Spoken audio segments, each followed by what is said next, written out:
বাংলাদেশে গত ১ বছর ধরে ব্যাপক মব সহিংসতা চলছে। চলতে, চলতে সেটা সম্প্রতি এক চূড়ান্ত চেহারা নিয়ে দেশের গণতান্ত্রিক ভবিষ্যৎকে বিঘ্নিত হওয়ার হুমকি হয়ে দাঁড়িয়েছে। এর মাঝেই ঘটল নুরুল হক নূরের আহত হওয়ার ঘটনা। জাপা অফিসের সামনে গণ অধিকার পরিষদ ও জাপার কর্মীদের ধাওয়া পাল্টা ধাওয়ার মাঝে পুলিশ যখন বাজেভাবে আক্রান্ত হয়, তখন তাদের আহ্বানে সেনাবাহিনী সেখানে যায় এবং তারা পরিস্থিতিতে হস্তক্ষেপের এক পর্যায়ে নূর গুরুতর আহত হন। পুরো বিষয়টি নিয়ে তদন্ত চলছে এবং তদন্তকারীদের ভাষ্যের আগে কোনো মন্তব্য করা উচিত নয়। কিন্তু এরই মাঝে কৌতুককর একটা বিষয় দেখা যাচ্ছে। হঠাৎ দেশের একদল বুদ্ধিজীবী বিবৃতি দিয়েছেন এ নিয়ে। শুধু বুদ্ধিজীবী না, পত্রিকাগুলো লিখছে।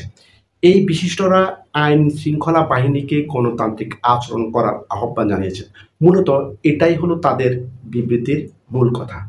যখন দুই দলের রাজনৈতিক কর্মীরা পরস্পর হামলায় লিপ্ত হচ্ছে, একদল আরেক দলের অফিসে আক্রমণ করছে, যখন চিহ্নিত মহল কর্তৃক শত শত মাজার ভাঙা হচ্ছে, সংখ্যালঘুদের চোর সাব্যস্ত করে হত্যা করা হচ্ছে, মতিঝিলে বিভিন্ন নৃগোষ্ঠী ছেলে মেয়েদেরকে বেধড়ক পিটানো হলো, মুরাদনগরে মাদক ব্যবহারকারী বলে মানুষকে পিটিয়ে মেরে ফেলা হলো, নারী অধিকার কর্মীদের বেশ্যা বলে সামাজিক জনমত তৈরি করা হচ্ছে, দিনের পর দিন নানান উছিলায় ঢাকার রাজপথগুলো অবরোধ করে রাজধানীকে প্রায় অচল করে দেওয়া হচ্ছে, তখন এই বিশিষ্ট বুদ্ধিজীবীরা অনেকটাই চুপ করেছিলেন।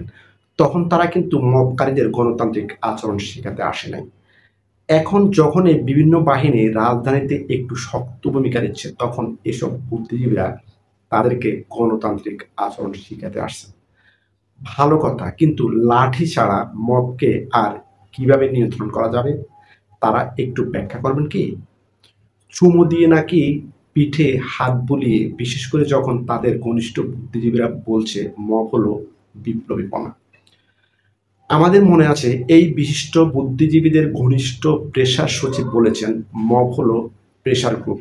মব সহিংসতাকে মব বলা বাড়ি অন্যায়।